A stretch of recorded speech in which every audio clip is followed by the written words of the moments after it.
Welcome to the 54th meeting of the Civil Rights Council. The meeting is being called to order. Mariel, can you please conduct roll call? Councilmember Glader? Present. Councilmember Hong? Present. Councilmember Alude? Present.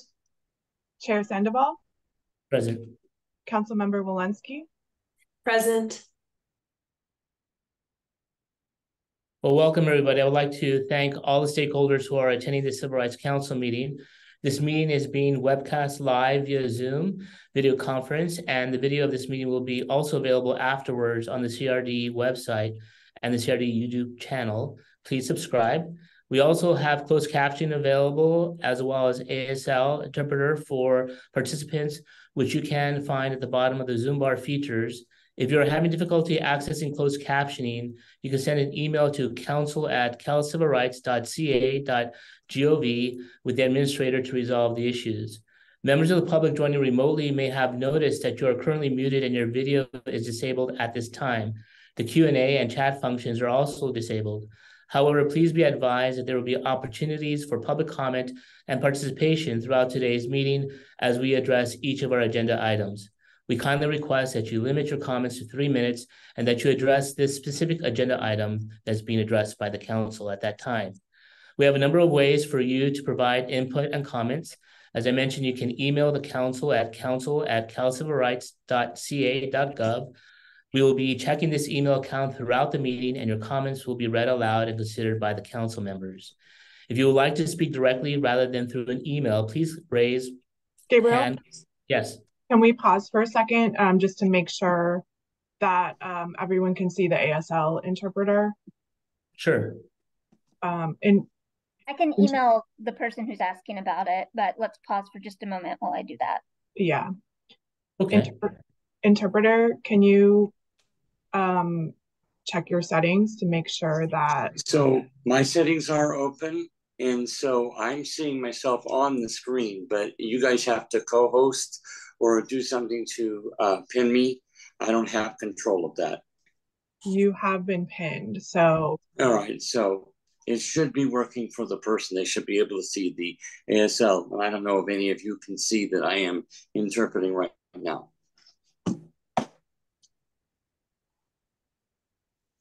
My image should be showing up.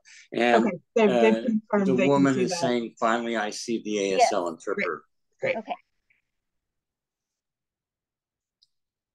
Everything addressed, Rachel? Yeah, we can carry on. Thank you so much. Okay, if you would like to speak directly rather than through an email, please click raise hand in Zoom or press *9 if you have called in. If you would like to rename yourself in the Zoom list of participants, you can find yourself on the list and click rename in the list of options next to your name. Once again, we kindly request that you limit your comments to 3 minutes. Department staff members, we would like to acknowledge at the outset, start with Adam Romero, Deputy Director of Executive Programs, Rachel Langston, Assistant Chief Counsel, Mariel Block, Senior Fair Employment Housing Counsel. We also have Monica Chavez and Taylor Whitley, who's joining us from the Civil Rights Department. Thank you all to those who are attending. We look forward to your participation throughout today's meeting. At this time, I'd like to review the agenda. Copies of the agenda and meeting materials can be accessed at the council's page of the Civil Rights Department website, which is www.calcivilrights.ca.gov/Civil Rights Council. Highlight of today's meeting will include a Civil Rights Department report from Rachel Langston, the Assistant Chief Counsel, council members' reports, consideration of second modified text of proposed government code section 11135 regulations, discussion of council collaboration with the Commission on the State of Hate, updates from the council subcommittees, and further public comment.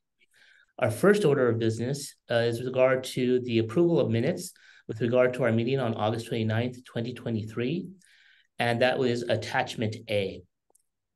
Do any council members have any comments or edits with regard to these minutes related to the August 29th meeting of the the Civil Rights Council?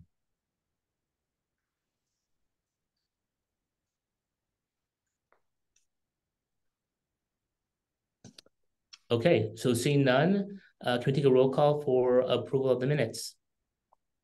Councilmember Glader? Aye. Councilmember Hong? Aye. Councilmember Alude? Aye. Chair Sandoval, Aye. Councilmember Walensky, Aye. Great. Next order on the next agenda item is the council members' reports. Do we have any council member reports?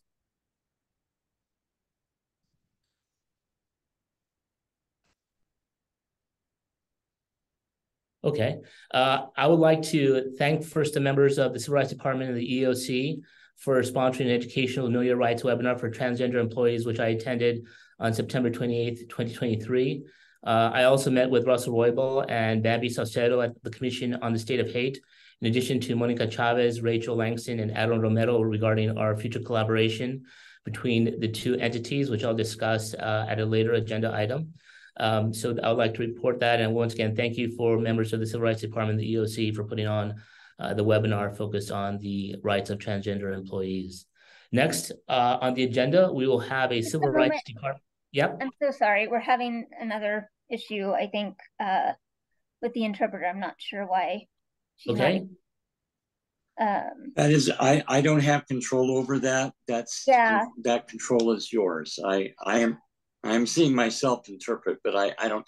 The person who was asked for that might have to click on my image and hit the 3 dots, 1, 2, 3, and then click pin to have my image pinned.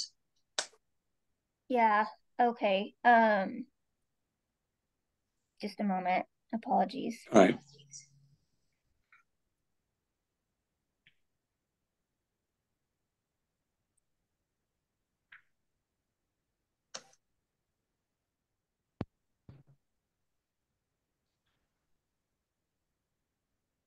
Oh, that's let's confirm if this works.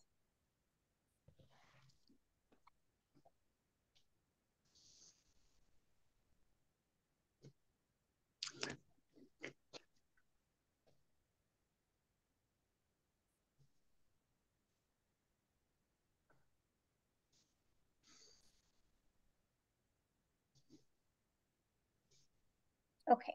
Looks like we're good. Okay, so let me repeat then what I mentioned related to the council members' reports. Just to go back, at that time, I wanted to thank the EEOC as well as the Civil Rights Department for the webinar that they put together related to the rights of transgender employees. I also wanted to report that I met along with Adam Romero, Rachel Langston, and Monica Chavez of the Civil Rights Department with members of the State of Hate Commission, both of them, including Russell Roybal and Bambi Salcedo, were supportive and collaborative of the idea of moving forward with a joint project in the coming year, which I'll discuss in greater detail on that particular agenda item later in today's council meeting. Can we confirm that everything is working well with regard to the interpreter? Looks like it. Yes? Okay, great. Thank you. All right, next up, we have a report from Rachel Langston, Assistant Chief Counsel, who will provide a report on behalf of the Civil Rights Department. Thank you, Rachel. Thank you, Chair Sandoval. We have done several exciting things since our last meeting in August. With regard to pay equity, as some of you may know, we started collecting, this is the second year of data, the third year that we'll be collecting pay data reports from employers who have at least 100 employees. And those reports include pay broken down by race, ethnicity, and sex. And so what we've found, one, please check out our website. Under the pay data reporting tab, you can see all of the data for now 2020 and 2021 set out there. And it's really interesting. Unfortunately, women and communities of color persist to be overrepresented in the lowest paid sectors in California. And we do feel like the reporting is important, not only so that we can keep an eye on what is occurring and we can see the trends in pay equity, but also so that employers are incentivized to sort of analyze their own pay equity or pay practices and hopefully make some changes that they need to make to ensure pay equity. Along those lines, the department recently secured a nearly $100,000 settlement against an employer, Cambrian Home Care, that failed to provide pay data reports for 2020, 2021, and 2022 until after the department filed the lawsuit against them. And so we do believe that the new penalty that we're able to collect under amended law that went into effect last year does encourage reporting by employers. We have seen an uptick in the number of employers who are complying with this requirement. The other area I wanted to mention is our work in the with regard to the Fair Chance Act. The Fair Chance Act sets forth specific procedures regarding when, whether, and how an employer can inquire about an applicant's criminal history. In most cases, employers are restricted from making such inquiries until after they have extended a candidate an initial offer. On September 6th, the department launched an online interactive tool for the purpose of helping individuals better understand whether the Fair Chance Act applies to their situation. With regard to the Fair Chance Act, I also wanted to mention that new regulations went into effect just a couple weeks ago on October 1st. These clarify the rights of applicants and the obligations of employers, and they also clarify how an employer can avail themselves of the Worker Opportunity Tax Credit for hiring someone with a conviction history, and how they do so, the way in which they can go about doing so without violating the Fair Chance Act. Finally, I'll mention on October 31st, the department entered into a $100,000 settlement with Moraga Orinda Fire Protection District to resolve alleged violations of the Fair Chance Act. This is one of the largest settlements of its kind on behalf of an individual. Our hope is that the online tool that we recently made available will help individuals better understand their rights so that the department can continue to assist people in enforcing these important protections.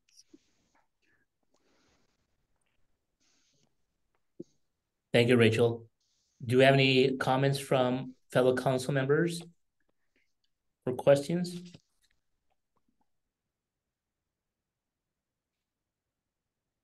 Okay. So let's move forward with the next agenda item with council members Adetunji Alude and Julie Walensky related to consideration of second modified text of proposed Government Code 11135 regulations. Thank you. The attachment B, you can find the modified text. Thank you, Chair Sandoval. This is Councilmember Walensky, and I'll provide a brief update today. Attachment B shows text to be proposed to be added for the second 15-day comment period. We finished a 15-day comment period, and we are proposing to make just one change that based on comments during the comment period and further reflection from the subcommittee. And today we're seeking approval from the council to move the proposed text into another 15-day comment period. Would also, Councilmember Alude and I would also like to thank all the members of the public and the other council members who spoke at the last council meeting and provide written comment, as well as the department staff who's been working with the subcommittee. The only change that is proposed to be made is shown in green, and that the proposed change is just to reinsert the word diagnosis where it was proposed to be removed previously. Anything to add, Councilmember Alude? No, just to echo thanks from the input that we've received from stakeholders. and during our hearings and in writing. We appreciate your comments. Thank you, council members. Do we have any comments or questions from other council members?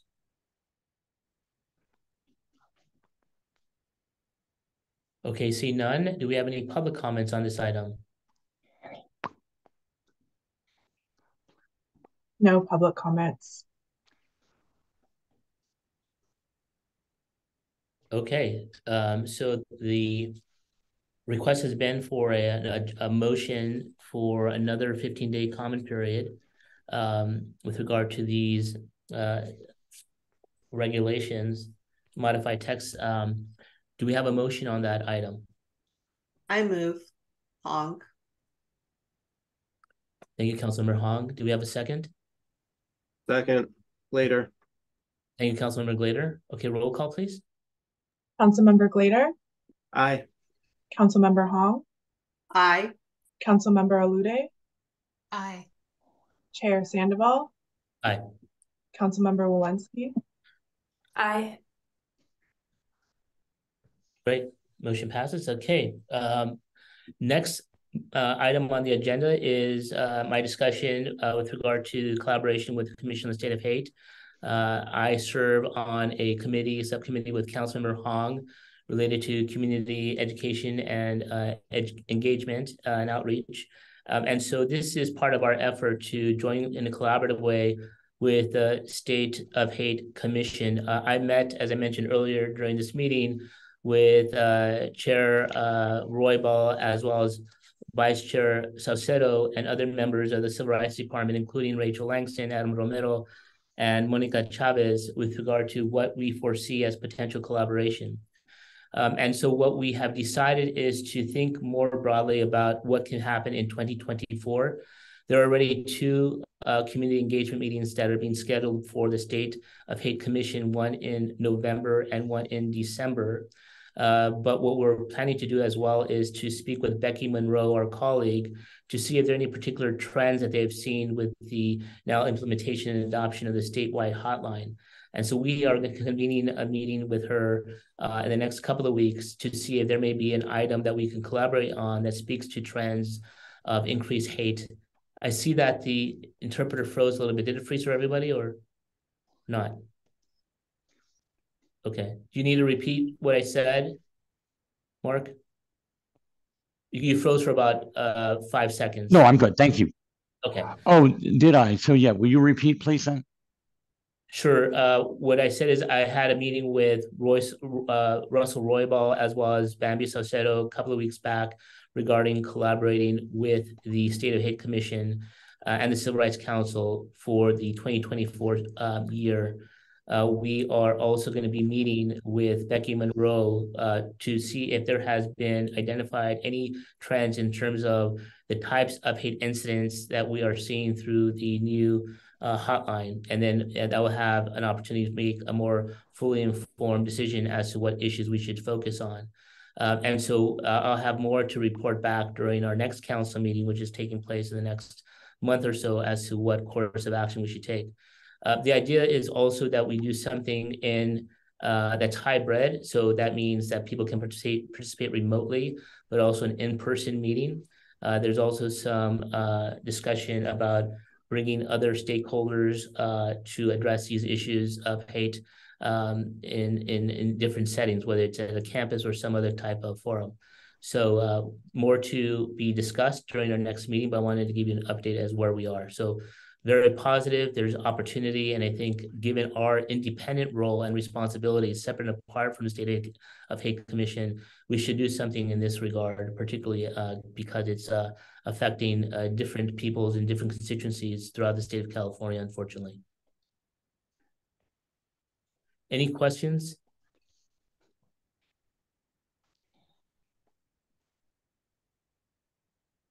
Go ahead, Councilman Hong.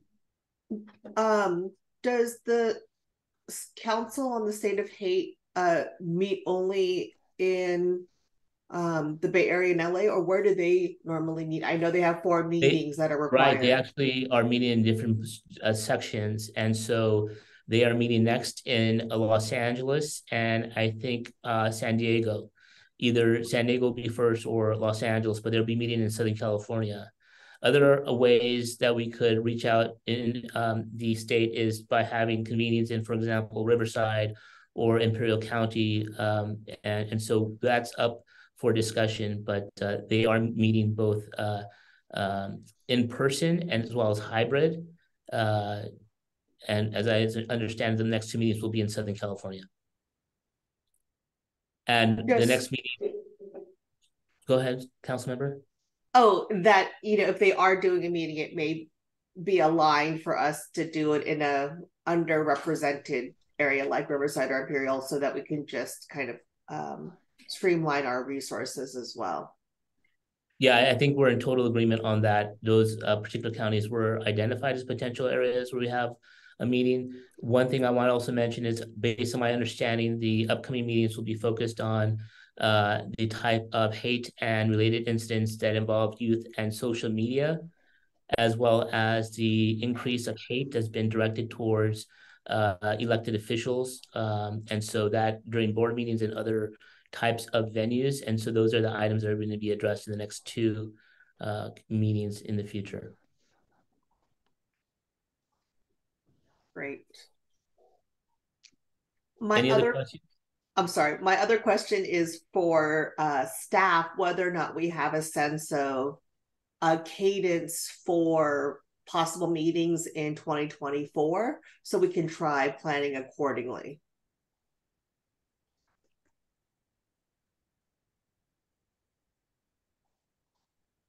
And I'm not sure whether or not they may not know that yet, but I know, right, we have something scheduled possibly as a hold in November. So maybe if we can try mapping out when meetings should be taking place in 2024, that may help us align and plan. Yeah, that would be good. For a request of our colleagues in the Civil Rights Department to kind of do what the council member has mentioned, to kind of see what would be the best opportunity for us to collaborate with the State of Hate Commission. Okay. I have it looks like there's an action item regarding this item. I guess the action item is, and I think we discussed this last time, is to work to collaborate and move forward with the State of Hate Commission to put together a community engagement on this issue. So I think that was already pre-approved, but I guess we could entertain a motion again on that item, unless we have any additional questions. I have an additional question, Chair Sandoval. Yes. Thank you so much for your work on this. I think it's going to be great, the collaboration between our groups, and it's a very important issue for our state right now. I wondered if the Commission on Hate is their view of sort of youth and social media and elected officials, whether they'll also be including the judiciary and sort of judicial officials in their focus on hate issues against elected officials. I do not know that. And based on my understanding, it was just elected officials. I didn't really speak about judicial officers who may be subjected to the same type of incidents. Yeah. But I could get some clarity on that when we meet in short order, and I maybe be able to provide this clarity during our next council meeting next month. That would be great. I mean, I think there's a sort of mix of judicial officials that are appointed and elected, but because of the significance of the legal system in our democracy, I think it's a helpful sort of group and focus to include. Okay, thank you, council member. I will get that information for you. And just more broadly, not necessarily a discussion that I had with the chair and vice chair of the State of Hate Commission, I think that right now there's a great opportunity for us to think more broadly about how we can show support for individuals who are being targeted in a way that I believe is problematic. Those issues related to gender identity, whether employees or students, and how we can collaborate with other stakeholders, whether it be educational institutions or other types of civil rights organizations, to show that it is not acceptable to have an educational environment or a work environment that is hostile based on gender identity. And so we also were thinking collaboratively about maybe sending a joint letter to certain public officials as a friendly reminder, a dear colleague letter, as it were, just to ensure that people feel that they have resources and opportunities to address these types of issues and incidents of hate that they're encountering in the workplace or in the school place. So that's also some opportunities for us to work more collaboratively with the State of Hate Commission moving forward. Any other questions or comments? Any? Yes, council member later. Thank you. I just wondered if you could say a little bit more about other possible like fruits of the collaboration. I know we talked, I think, at our last meeting about reports, for example. And since you mentioned the idea of a joint letter, I wonder if in your conversations there were other possible concrete steps that you discussed that we should consider. Right. And the reason why I didn't provide that information is that we're still fleshing it out as our initial meeting. But other things that we talked about, and that was something that was discussed and raised as part of the Dear Colleague letter, is having these reports that are provided and through these convenings and meetings, the ones at the State and Hate Commission, is what are we distilling from that? What are the common themes? What are the common proposals and recommendations? And then see where we can provide that information to the legislature or to the governor's office, or just to document what was said in a way that is not in a way that's going to be useful and effective, right? So it's not going to be a multiple volume document, but like a useful memorandum to commemorate, document, and to suggest recommendations is another idea. Adam Romero, who was part of the conversation, talked about the Little Hoover Commission and see what we can do in similar, just like little mini reports or missives to individuals, and so that is used as an opportunity for change. Those are other ideas as well. Thank you. And I do think that there's other ways to collaborate with other stakeholders that are not necessarily fall within the pure employee kind of realm or housing realm, but that there are stakeholders who are adversely affected by these hate incidents. So it's a way to make it more broadly accessible to different individuals who are being affected negatively, to say, you know what, there are governmental agencies and others who are here to support you and address these hate incidents throughout the state.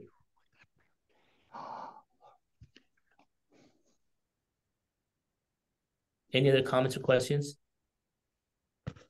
Thank you, Councilmember. Any public comments?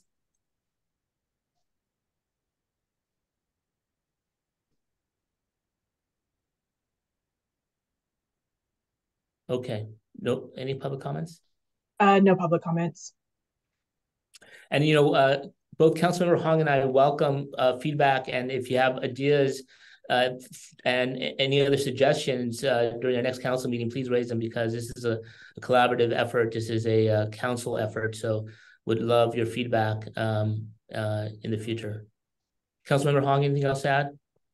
Well, I think in that vein, I think a joint meeting would help in terms of having that conversation in real time with the Commission on the State of Hate. So I would, if we need one, I would ask that we formally make a motion to have a joint meeting in 2024 or what have you, so that we can discuss, I think, concrete opportunities for collaboration.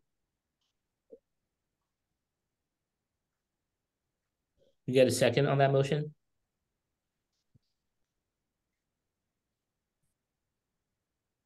Second. Great. Great. So the motion is for the council to have a joint meeting with the State of Hate Commission in 2024. My hope is that it's in early 2024. This will be an opportunity for us to speak more about how we could collaborate in addition to a community engagement or public hearing. So we have a second. We roll call, please. Councilmember Glader. Aye. Councilmember Hong. Aye. Councilmember Alude. I did not hear an audible response, Councilmember. Aye. Sorry. Chair Sandoval? Aye. Councilmember Walensky? Aye.